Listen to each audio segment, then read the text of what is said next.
Hello watch fans, Adrian here. I think a lot of us know that the legendary SKX has been discontinued, but it's still widely available in many places. The question is it still worth buying?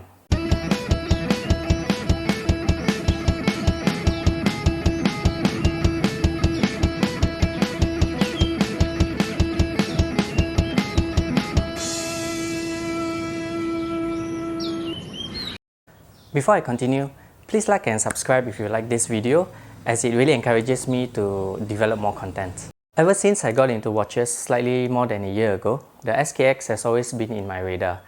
It has always had a very good reputation as a solid, dependable watch, and it's quite actually a legendary watch.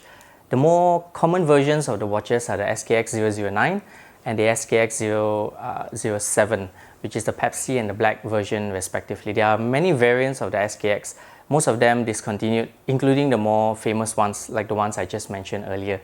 There are also the smaller versions, which is like this, the SKX013, which would suit smaller wrists like mine better.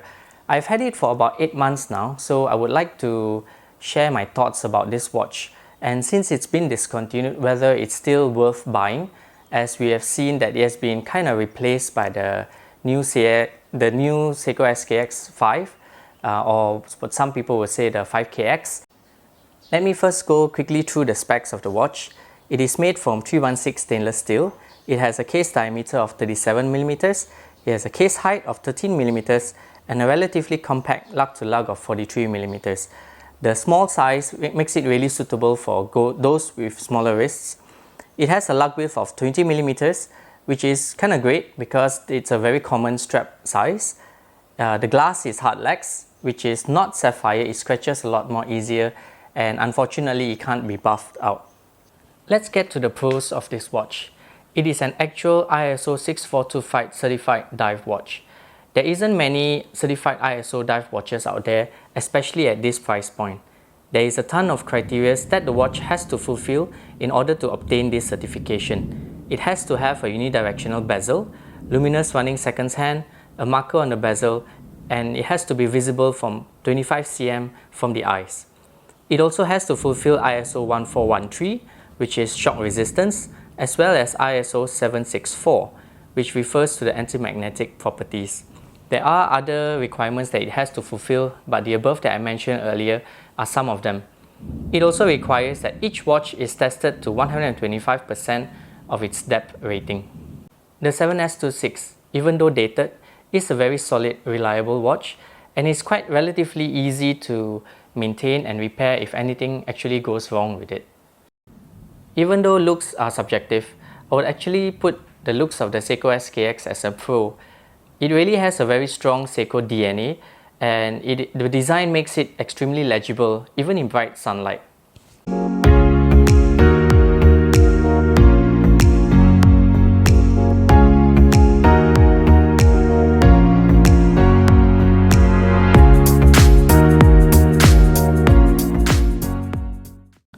Now let's get to some of the cons of the watch. Seiko is infamous for having misaligned bezels, where the indices actually don't line up quite nicely with the markers on the bezel. I am quite lucky here because my particular piece doesn't have that problem. As for the action of the bezel, it's very typical Seiko-like action, where it's a little bit mushy and soft. Some people might like it, but personally I prefer a solid click bezel. Another con of this watch will be the straps that it comes with. I got it on a rubber strap, which was very stiff and is way too long for my wrist. The bracelets that come with it, I've read on many occasions, are very rattly and have hollow end links, which is quite subpar at this price range. The 7S26 movement, which has its pros, unfortunately also has its cons. It is quite a dated movement, being introduced in 1996. And is in time for an update, which Seiko has done in the 5KS series. Another notable feature about this watch is the crown position at 4 o'clock, which is something that Seiko made quite popular. It's supposed to be more comfortable than the crown position at 3, though I personally never really had any problems with crowns at 3 o'clock, so I guess it's really personal taste and how people wear their watches.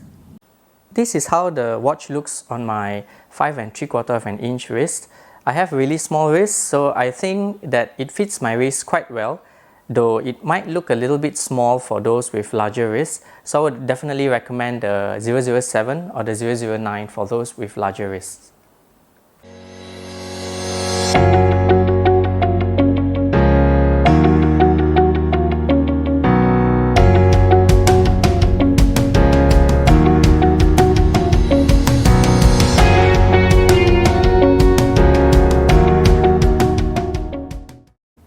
This is a short Loom comparison between the Seiko SKX, the Boulder Venture, the Parnis GMT and the Richard Legrand Odyssey. As you can see here, the Parnis GMT has absolutely rubbish loom. The Boulder Venture isn't too bad considering that it is a field watch. And the Seiko and the Richard Legrand seem to match each other blow for blow as time passes by. So it isn't much of a surprise as Seiko really is known for its loom. One thing that I really do like about the watch is that it's quite a strap monster. Having a black bezel and a black dial makes it easy to match all sorts of different kind of straps.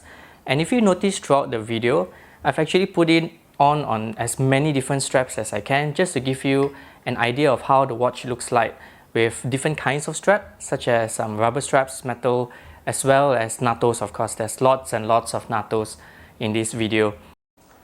So, final thoughts on this watch. Looking at online prices, I still see them going for about $250 to $300 US.